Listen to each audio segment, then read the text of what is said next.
सर्वसामान्य जनतेचे संरक्षण आणि त्यांना न्याय मिळवून देणारी यंत्रणा म्हणजे पोलीस. परंतु पोलीस पक्षपाती भूमिका घेत असल्यामुळे अन्याय करणाऱ्याला अभय मिळत असून अन्यायग्रस्तांमध्ये भय निर्माण होत आहे. असाच प्रकार बावधन पोलीस ठाण्याच्या अंतर्गत घडला आहे. एक महिला डोक्यात 3 टाके पडलेले घेऊन तक्रार देण्यासाठी 3 पोलीस स्टेशनच्या चक्रा मारत होती, परंतु कोणत्याही पोलीस स्टेशनने दखल घेतली नाही. शेवटी तिला पोलीस अधीक्षकाकडे जाऊन तक्रार करावी लागली. पाहूया त्या महिलेची आणि तिच्या पतीची प्रतिक्रिया.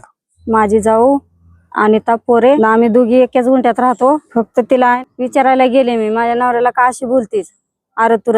घरातून आली की दर्या माझ्या झिंज्या, परत लाकूड घातली माझ्या डोक्यात. लाकूड घातल्यावर मग माझं डोकं फुटलं. पोरायनं चौकीला घेऊन गेले. चौकीला माझी कंप्लेंटच घेतली नाही. तिथं पिरंगुट मधून पौडला लावलं. पौड मध्ये पण घेतली नाही माझी. मग बावधनला गेलो. बावधनला पण कंप्लेंट घेणं झाली माझी. आम्हाला 3 तास थांबवलं तिथं. मग परत आम्हाला म्हणले की दुसऱ्या दिवशी या. परत गेलो आम्ही दुसऱ्या दिवशी. परत आम्हाला बसून ठेवलं 2 वाजेपर्यंत. तक्रार घेतलीच नाही आमची. ती लोक येऊ द्या मग बसून बोलू असे म्हणत होते पोलीस लोक. त्यांचा कोण पत्रकार होता, त्याने आम्हाला दबावाखाली कंप्लेंट आमची घेतली नाही. मग आम्ही शिपी ऑफिसला कंप्लेंट केली. आमचं म्हणणं की डोकं फोडल्यामुळं जावाला आमच्या अटक केली पाहिजे, आम्हाला न्याय कुठंतरी भेटला पाहिजे. आणि पोलिसांना आमची कंप्लेंट घेतली नसल्यामुळे त्यांना पण त्यांच्यावर पण कारवाई झाली पाहिजे. मी फकीरा पांडुरंग पोरे, पिरंगुट घोटावडे फाटा. ज्या दिवशी आमचा हा प्रकार घडला की आमच्या जाग्याच्या ह्याच्यावरनं हे घडलेलं आहे की जेणेकरून की आम्ही जे 3 भाऊ होतो, 3 भावातून 3 गुंठेची जागा होती. प्रत्येकी 1-1 गुंठा आलेला आहे. कोर्टातनं मी तिची आमच्या बाजूनं निकाल लागलेला आहे. तरी पण 2 नंबरवाल्याला 1 नंबरवाल्याला बाकीचे ही प्रत्येकी 1-1 गुंठा झाल्यामुळं ज्या गुंठ्यामध्ये आम्ही राहतो त्या गुंठ्यामध्ये सर्वात छोटा आणि मी राहत असल्यामुळं की माझी नोंद झाल्यामुळं त्यांना फक्त समज दिली की बाबा की हे तुम्ही हिकली बाजू तिकडे खाली करा. तर त्याच्यावरनं की शिवगाळ गेली भाऊजाईनं.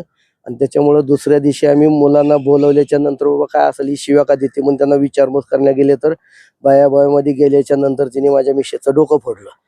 तर ह्याचा न्याय भेटला पाहिजे आणि तिला अटक झाली पाहिजे.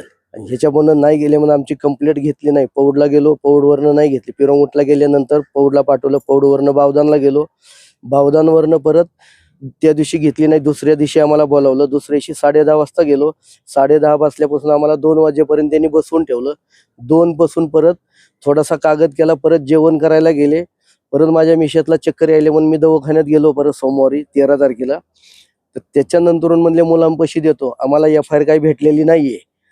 तरी पण ह्या गोष्टी ह्या दबावाखाली आमची कुठल्या पोलीस लोकांनी दखल घेतलेली नाहीये.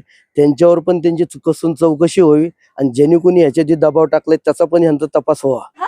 सांची चहा. संपर्क 9130061066 9923191916.